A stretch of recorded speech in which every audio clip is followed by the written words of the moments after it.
Webtoons are better than manga. There, I said it. But before this angry mob of otakus come pouring into my comment section ready to rip me limb for this blasphemy, let me explain myself at least. Now, what I'm about to say isn't the sole factor, but you can't help but take inspiration from what's around you. And since manga are created in Japan, mangaka are probably consuming mostly other mangas, so their inspiration is coming just from within Japan. So you get a lot of similar stories, like overpowered isekai main characters that are swimming in the coochie sea of harem they have built by doing literally nothing. Whereas Webtoons, any person with any background, any culture, any idea can upload a new and fresh story, then any person that has Webtoons can consume these new ideas and then build off of them with their own background, culture, and ideas, creating an endless supply of inspiration from around the world. And this may come as a shock to you, and I might lose some here, but you may have been clickbaited. Boo this man! But before you click off this video, just hear me out. I specifically want to talk romances. The reason I want to talk romances is because other genres like fantasy or drama or action all have different ideas, but they're more or less equally as good as their manga counterparts.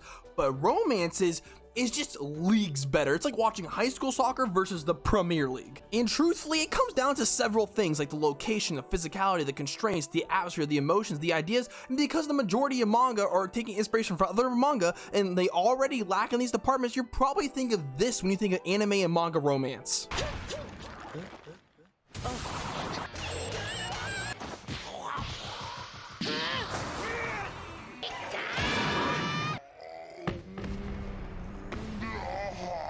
First off, let's talk about the ideas that manga romance has. We have high school romance and MMA fighting. Now let's talk about the ideas that Webtoons romance have. We have Charming the Duke of the North, where you have people faking royal engagements to try and figure out who murdered the previous bride while playing psychological mind games to ruin the status and relationships of others. Then there are stories like Villain with a Crush, where you have people becoming super villains just to get closer to the hero they fell in love with. Then we have Daytime Star, where you have famous actors and actresses that are forced to hide their relationship to save their careers. And The Girl Downstairs, we have famous people falling for common folk. And by taking that one step of removing high school from the story, we open up so many doors of possibilities. It allows us to have the mental warfare between the nobles, the fear the main love interest might die, the drama of the secret relationships, and the difficulties of living in two completely different worlds. And don't get me wrong, I love a good high school sweetheart story as much as the next person, but I don't want to feel like a creepy 23-year-old guy cheering on high schoolers when a good romance can happen anywhere at any age. Like Horimiya is one of my favorite romance stories, period, but they literally do the dirt and I find it hard to cheer them on when I can have the FBI knock down my door.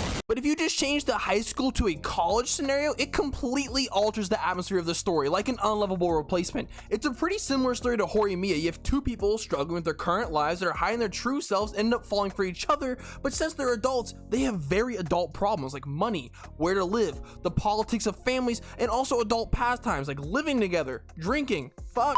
Which kind of leads to my next point. Why don't we have more manga taking place in adult environments that allow for more physicality? I'm not even talking about bumping fuzzies, literally just embracing with a hug or a kiss or just start to date for Pete's sakes. Because showing physical affection does wonders for creating a romantic atmosphere because actions will and forever speak louder than words will. And I know this happens in some manga, but Webtoons just take it to a whole nother level, forcing you to feel the emotions of the characters. And because the Webtoons have all the super sweet heartwarming moments that the manga have that just blue ball you because no one ever confesses their feelings, and also the physical affection for each other, it creates such a stronger feeling of emotions in the reader that makes them just 10 times more committed to these relationships. And the perfect example of this is The Girl Downstairs. This story pulls you in by showing all the little things that matter to each of them, making them slowly fall for each other, to them going on dates with hugs and linking arms, to the confession of their feelings, to the first kiss, to a home run. And by showing these steps and curating a natural progression of love and continuing to show how they care for each other by embracing one another,